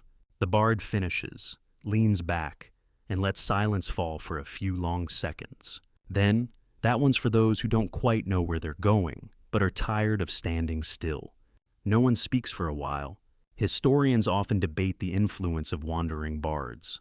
Were they respected? Were their tales trusted? Or were they seen as mere entertainers? Distractions from real knowledge? You're not sure. But tonight, the minstrel feels like a mirror showing everyone not just stories, but something of themselves. Before he leaves, he offers charms for trade, a song for a scarf, a riddle for a ribbon, a poem for a piece of fresh bread. You give him the uneven thread you spun yesterday. He accepts it like gold and slips it into his satchel. "I'll weave this into someone's dream," he says. As he packs up, children beg for one last song. He obliges a lullaby in a tongue you don't understand, but which makes your eyelids heavy and your thoughts soft at the edges.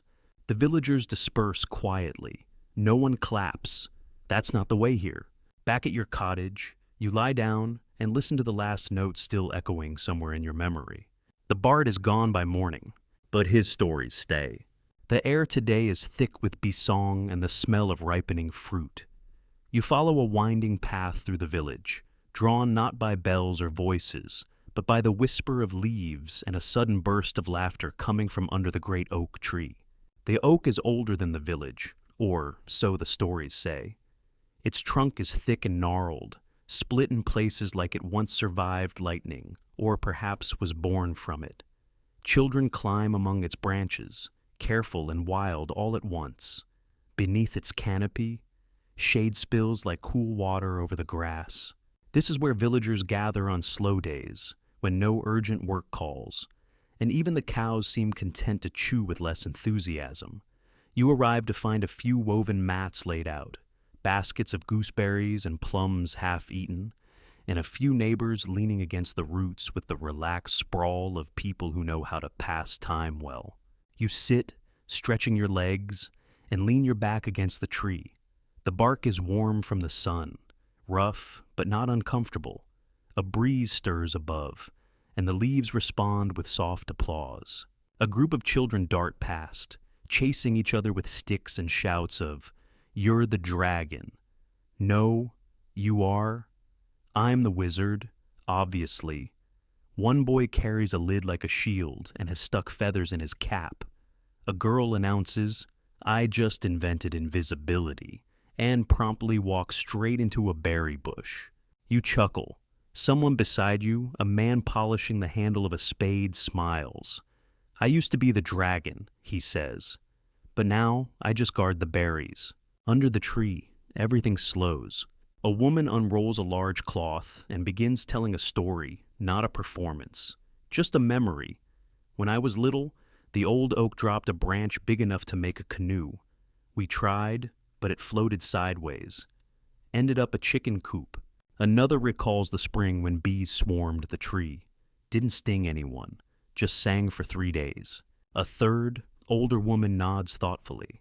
"Some trees don't grow leaves, they grow stories." You let your eyes drift upward. The light filtering through the canopy is soft and green, shifting gently with every breath of wind. Somewhere above, a blackbird sings 3 perfect notes. You're handed a plum, its skin tight and smooth. You bite and sweet up slightly tart, with a small crunch near the stone. Juice drips down your hand, and you let it. No one here minds a little mess from a good plum. Nearby, a young girl is plucking grass and braiding it with serious concentration. "It's for the squirrel," she tells you. "He lives up there." She points confidently at a knot in the tree. "He likes jewelry." You offer her a string from your pocket, and she weaves it in. "He'll be thrilled," she says solemnly. A man arrives with a 3-legged stool and a basket of carved whistles. "Trade or borrow," he says. "Just return them with your breath inside." You take one slender, curved, with a hollow sound when blown. It doesn't play notes so much as suggestions of them. Still, you try. A boy claps. "You've summoned the Toad King." "No," says the older woman. "That's the other tree." Later, someone pulls out a small board with painted circles and stone pieces, an ancient game. Part strategy, part luck. You sit cross-legged and play. Your opponent is a woman with a wicked smile and an uncanny ability to always roll just the number she needs. "Witchcraft," you accuse. "Apple peels and sheer talent," she replies. She wins, twice. You take it well, mostly. As the afternoon stretches, someone begins plucking a lute. A few people hum along. The song is about summer storms and lost boots, typical village poetry. A dog lies belly up near the roots, legs twitching in some kind of dream. You close your eyes for a moment. Just a moment. When you open them, the shadows have shifted. The sun is lower, the breeze cooler. A boy is now asleep in your lap. You don't move. Historians often overlook afternoons like this. Quiet hours beneath trees, laughter not marked in parchment, games not drawn in manuscripts. But in this village, its clear rest is as important as harvest, and shade is a kind of wisdom. Someone pours you a mug of water with mint leaves floating on the surface. You sip. It tastes of sunlight filtered through leaves. A bee lands on your sleeve, lingers for a second, then lifts off again, humming away toward the far edge of the field. No sting, no alarm, just presence. Evening begins to show itself in cooler winds and longer shadows. Families slowly gather baskets and cloaks, rousing sleepy children. The game board is folded, the whistles returned, breathless and slightly out of tune. You remain for a moment longer, hand resting on the earth, feeling the heartbeat of the village and the roots beneath you. Before you leave, the young girl presses a blade of grass into your hand. "For luck," she whispers. You tuck it into your pouch and walk home under a sky beginning to blush with twilight. Before the sky even considers turning blue, you're already awake. It's not from noise. The village is still asleep, resting in the soft cradle of night, but you're not. Because today, you've agreed to help the baker. You pull on your cloak, still warm from where you folded it the night before, and step into the pre-dawn hush. The stars are just beginning to blink out, the world tinted in that in-between color that isn't quite gray, not quite purple. A faint breeze carries the smell of smoke, flour, and something faintly sweet. You follow it. The bakehouse sits just behind the main lane, its low roof outlined in glowing orange from the fire within. You can already hear the rhythmic thump of dough being slapped and stretched, like someone clapping very slowly. Inside, the baker stands like a sentinel beside his oven, tall, flour-dusted, sleeves rolled past his elbows. He nods when you enter, gestures toward the dough already rising under cloths. "You're late," he says, even though you're not. It's his version of good morning. The warmth in the room hits you like a blanket. The oven is alive, coals pulsing, the stone mouth yawning with orange light. The walls are lined with boards covered in soft, lumpy shapes, future loaves in all sizes, trays of seed cakes, rolls, and one large lump of dough that seems to be attempting escape. You're handed a bowl and a wooden spoon the length of your arm. "Start with the oats," he says. "Stir until your shoulder regrets it." You do. The motion is slow, satisfying. The smell is heady yeast, smoke, crushed grain, and just the faintest trace of dried apple. As you stir, he checks the oven with a long-handled paddle, nudging embers, testing heat by feel alone. There are no thermometers, no timers, only experience and fingertips. "Bread tells you what it wants," he says. "You just have to listen."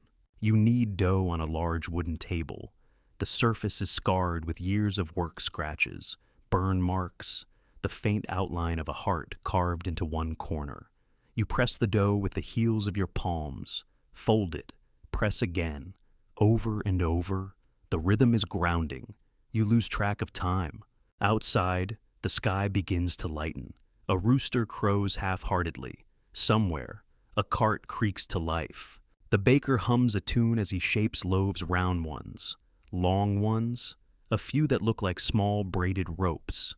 He dusts them with flour, slices the tops in careful patterns. "It's not just for show," he says. "It lets the steam out." A younger boy arrives as apprentice, judging by the flour behind his ears and the sleepy blink in his eyes. He begins loading wood into a smaller side oven, occasionally yawning so wide you worry he might inhale a whole roll. You're asked to sprinkle seeds on a tray of buns, poppy, sesame, something green that smells like crushed pine. "Secret mix," the baker says. Even I've forgotten what's in it. Once the bread is in the oven, you sit briefly near the fire with a small cup of cider. It's warm from the hearth, and the silence in the bakehouse is the best kind earned and full of anticipation. Then comes the smell. Fresh bread. There is no other smell like it. Rich, sweet, earthy. It blooms in the room, wrapping around every breath. The heat from the oven seeps into your bones. You watch steam rise through a tiny crack in one of the loaves and feel, oddly, like you're watching something be born. Historians don't write enough about bread, the baker says. They talk about kings, wars, miracles, but bread is the reason anyone survived to tell the stories. You nod. It makes perfect sense now. A knock at the door signals the first customer, a girl no older than 12, holding a small cloth sack and 2 eggs. She exchanges them for a round loaf and a smile. "Tell your mum I said the last batch was too salty," the baker jokes. I know she'll deny it. More villagers arrive, a man with kind eyes and a limping dog, a woman with a basket of herbs, an older couple who always argue about whether they need 2 loaves or 3 and always leave with 4.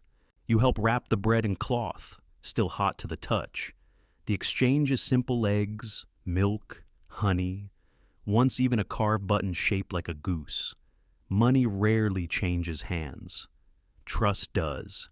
You're given your own loaf a gift, the baker insists, for not burning the place down. It's round, still warm, and smells like hope. You carry it back slowly, both hands cupped around the soft weight. Along the path, you tear a small piece off and taste it. It's perfect. Crisp outside, soft inside, a bit of salt, a touch of honey, and something else you can't name. You pass a few children on their way to the green. One of them stops and sniffs the air. "Did you make that?" he asks. "Helped," you say. He looks impressed. "I can't even tie my shoes yet." You hand him a corner piece. He runs off, shouting. Best day ever. Back at the cottage, you share the loaf with the woman and her granddaughter. They tear it gently, reverently. "It's a good bake," she says. "A happy loaf." That night, you tuck the remaining piece beside your bed, just to keep the scent close. And as you drift off, you think not about kings or castles, but about bread, and how some mornings are warm long before the sun ever rises. You wake to the clatter of hooves and the unmistakable sound of polished boots stepping onto stone firm, deliberate, with a little too much ceremony for this quiet village. The Lord Steward has arrived. He doesn't come often, maybe once a season, but when he does, the air changes. It's not fear, more like a hush, like the village is holding its breath, tidying its apron, brushing hay from its sleeves. You step outside and see him at the village green, tall, clean-shaven, cloak pinned with a silver badge, flanked by a young scribe carrying a leather-bound ledger. His shoes are spotless, which is odd considering the road is anything but. Villagers begin to gather, each holding something small, offerings, tokens, a few with folded lists of grievances written in careful script. The steward isn't unkind, just precise. He looks at things like a carpenter looks at a beam, as if measuring their usefulness.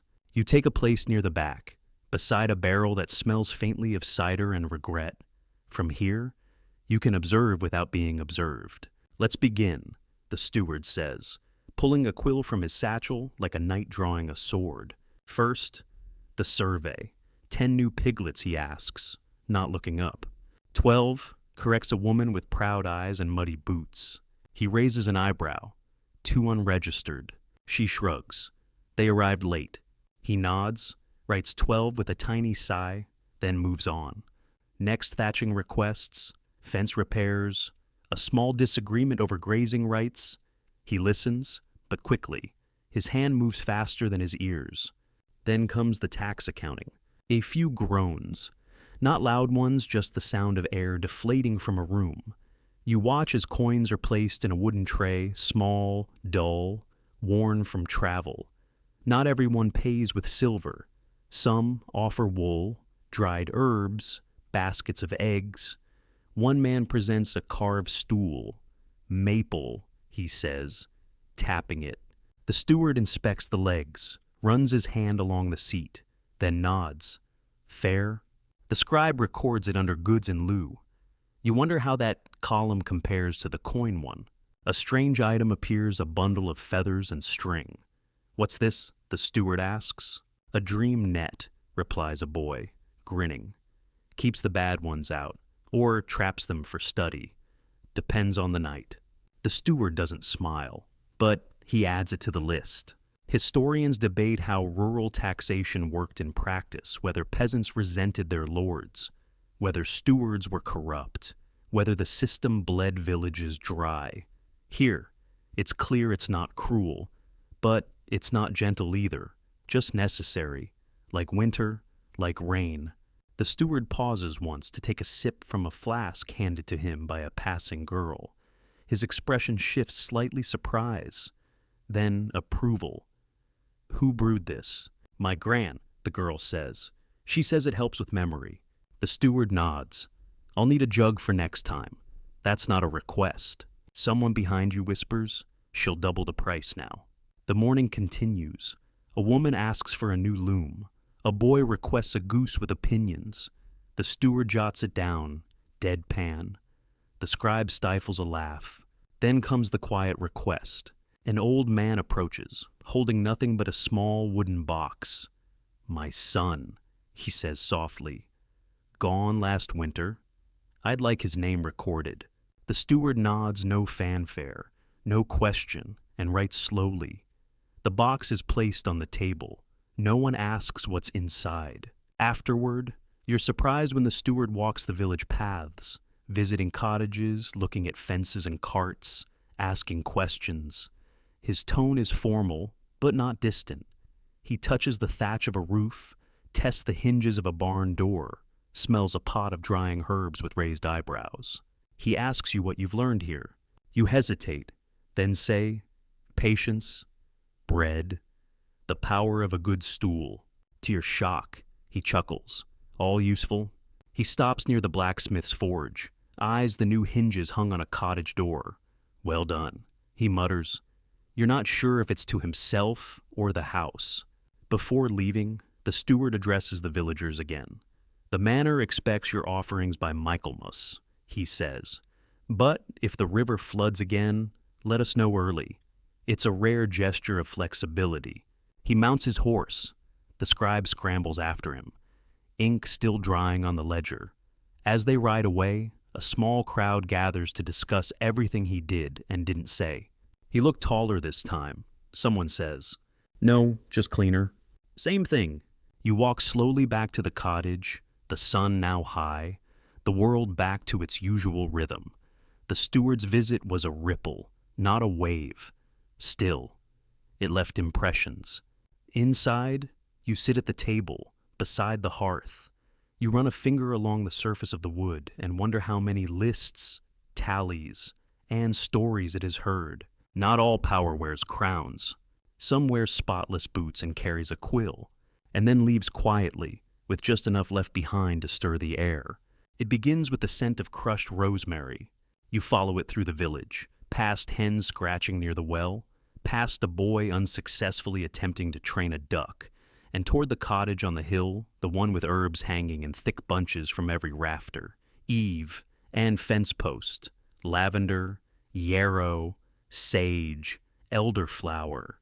The air itself seems to hum with their presence. You've been invited to visit the healer. The door creaks as you step inside. It's dim, but warm. Sunlight filters through dried herbs hanging like nature's chandeliers. The walls are lined with wooden shelves crowded with jars, bottles, bundles of roots, small clay pots, and more than a few mystery objects you decide not to ask about. The scent is overwhelming at first, earthy, sharp, sweet, bitter, like walking into an ancient forest and a spice shop at the same time. The healer is already at work, crushing something in a mortar, sleeves rolled high, a smear of green on her cheek. She looks up, squints, and says, "You look like someone who sleeps wrong and breathes too fast." "Possibly," you reply. She nods once. "We can fix that." She puts you to work without ceremony. First, sorting bundles of dried herbs into labeled baskets. Chamomile for nerves, valerian for sleep, nettle for blood. And this one, she adds, holding up something that smells like pepper and feet, for your enemies. You laugh. She doesn't. You sort faster. Next, she teaches you to tie bundles for drying. Not too tight, or they'll rot. Not too loose, or they'll gossip. You pause. The herbs. She looks at you. Yes. A boy arrives with a scrape on his knee. She washes it gently, murmuring something that sounds more like poetry than medicine, then dabs on a honey and clay paste. He leaves with a berry and a warning, no more racing goats downhill. Then a woman comes, hand to her belly. The healer places both hands on her, listens not with ears, but with palms, and then brews a tea. It'll help the cramping, she says, and remind the child to be kind. You ask, does it work? She shrugs. Sometimes the reminder is for the mother. You spend part of the afternoon preparing tinctures. She shows you how to combine boiled wine with herbs, seal them in glass, label them in spidery script. Let it sit until the next full moon, she says, or until your patience fails. You also learn that some cures require more than plants.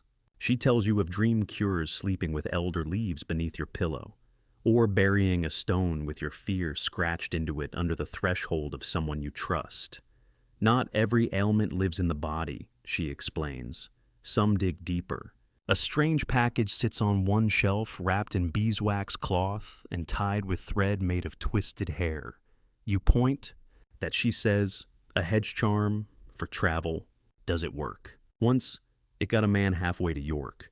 On foot. No, she says, in his sleep. You leave it alone. She hands you a solve and instructs you to try it on your palms. It smells of pine and beeswax and makes your skin tingle. That's your body remembering how to be soft. She shows you her ledger, a small leather book, filled not just with recipes, but names, notes next to each, some with symbols. It's not just what people take, she says. It's what they return. You help her gather fresh herbs in the late afternoon. You carry the basket, and she moves through the plants like she planted them with her own breath. She hums, occasionally snips, and occasionally scolds a nettle. It knows what it did. Back at the cottage, you're invited to stay for tea. It's made with lemon balm, mint, and something else she won't name. If I tell you, it won't work, she says. You sip. It tastes like a walk after rain. Historians often struggle to distinguish folk medicine from superstition. They debate how much healers like her understood and how much they imagined. But here, the line feels both blurred and irrelevant.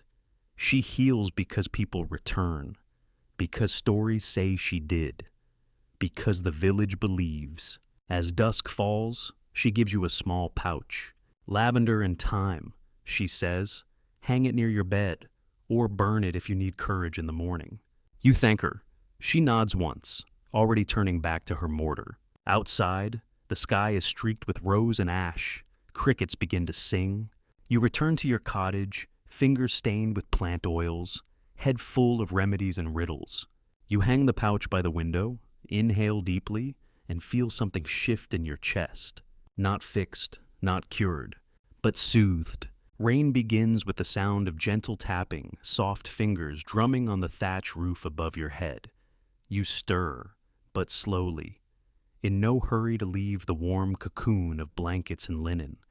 Outside, the world is damp and silver, wrapped in mist and the scent of wet earth.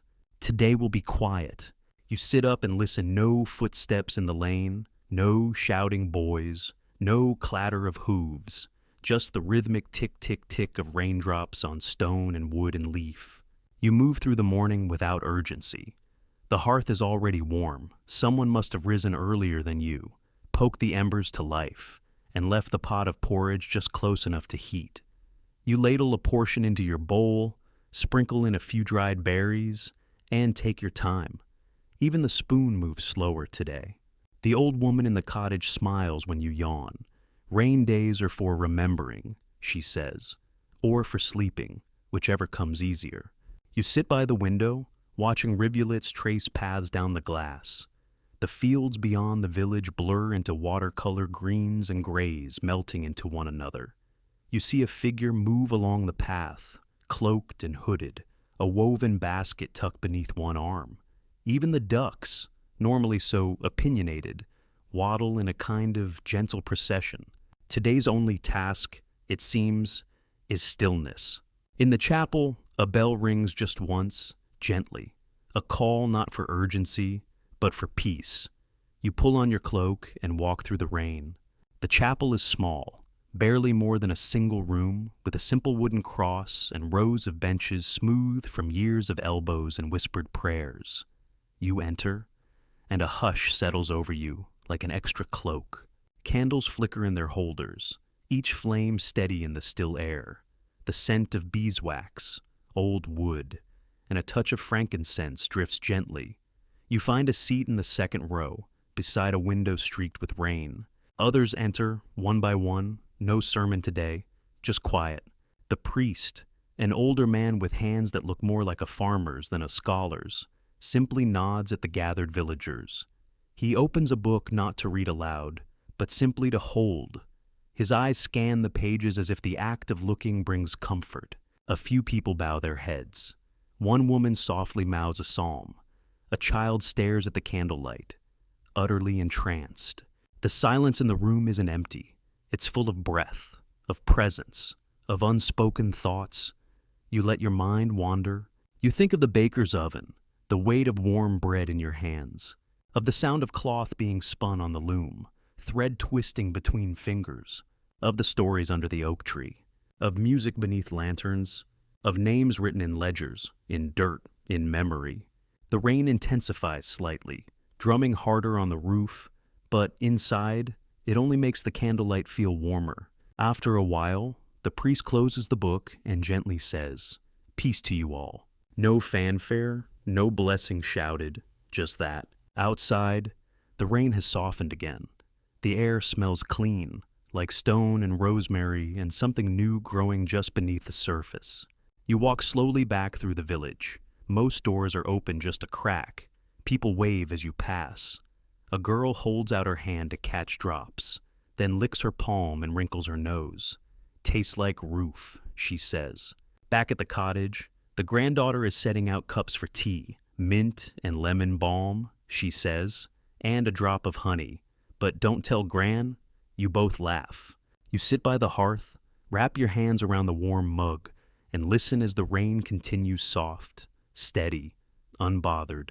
The old woman lights a candle and places it on the windowsill. For those traveling in this weather, she explains, or those lost in their own thoughts. You nod. Later, you help with small things, folding linen, stirring a pot, patching a tear in your cloak. It feels good to be useful in a way that asks nothing loud or large. Evening comes gently, cloaked in gray. The village is quiet still, but not asleep, just softened.